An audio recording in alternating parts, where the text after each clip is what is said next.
UNICEF BBS এর যৌথ গবেষণা বলছে 2011 থেকে 2022 সাল পর্যন্ত দেশে জন্মহার 2.3-এ স্থির ছিল, এরপর ঊর্ধ্বমুখী।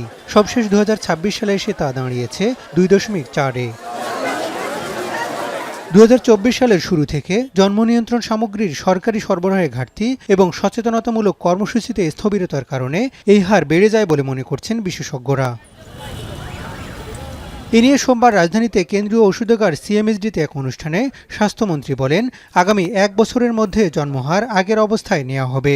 আগামী মাসের শেষ দিকে আমরা একটা ট্রিমেন্ডাস ক্যাম্পেইনিংয়ে যাচ্ছি, ফ্যামিলি প্ল্যানিংয়ে। আমরা আমাদের স্টক বিল্ড আপ করতেছি এমনভাবে যে আগামী 1.5 বছর পর্যন্ত আমরা চালাইতে পারবো। আমি আপনাদেরকে এখনো বলবো না আমাদের চেইনগুলি, but we are getting a very good stock through different means. আপনার কন্ডম বলেন, সুখী, আপন, other usual things for the women, everything আমরা স্টক করে একটা ট্রিমেন্ডাস ক্যাম্পেইনিংয়ে যাচ্ছি এবং আশা করি আমরা by the end of this year, বা 1.5 বছর লাগে তো প্রেগনেন্সির পরে, আমরা নেক্সট টার্ম থেকে আমরা গ্রোথটা কমিয়ে নিয়ে আসতে পারবো। স্বাস্থ্য খাতের সব ধরনের কেনাকাটায় সিন্ডিকেট ভেঙে দেওয়ার হুঁশিয়ারি দেন স্বাস্থ্যমন্ত্রী। এ বিষয়ে প্রয়োজনীয় পদক্ষেপ নিতে সিএমএসডি কর্মকর্তাদের নির্দেশ দেন তিনি। আপনার কি করতে হবে আমাকে বলেন, লাইসেন্স 24 ঘন্টা আদায় করবো আমি। আমাদের লাইসেন্স ব্ল্যাকমেল হইতে রাজি না।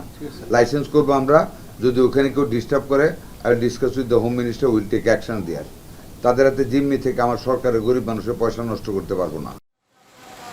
এদিকে বন্যা কবলিত 11 জেলায় স্বাস্থ্যসেবা নিশ্চিতে চিকিৎসক ও স্বাস্থ্যকর্মীদের ছুটি বাতিল করেছে স্বাস্থ্য মন্ত্রণালয়। সচিবালয়ের স্বাস্থ্যমন্ত্রী বলেন, বন্যায় সাপে কাটা, কলেরা ও গর্ভবতী মায়েদের স্বাস্থ্যসেবা নিশ্চিতে সর্বোচ্চ গুরুত্ব দেওয়া হচ্ছে।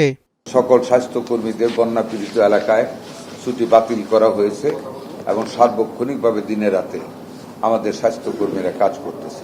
বন্যা কবলিত এলাকায় পর্যাপ্ত অ্যান্টিভেনম, পানি শোধন ট্যাবলেট, স্যালাইন সরবরাহ করা হচ্ছে বলেও জানান স্বাস্থ্যমন্ত্রী। সবচেয়ে আনন্দিত হবেন যে আমরা মাঠ পর্যায়ে হাসান আল মাহমুদ, এখন, ঢাকা।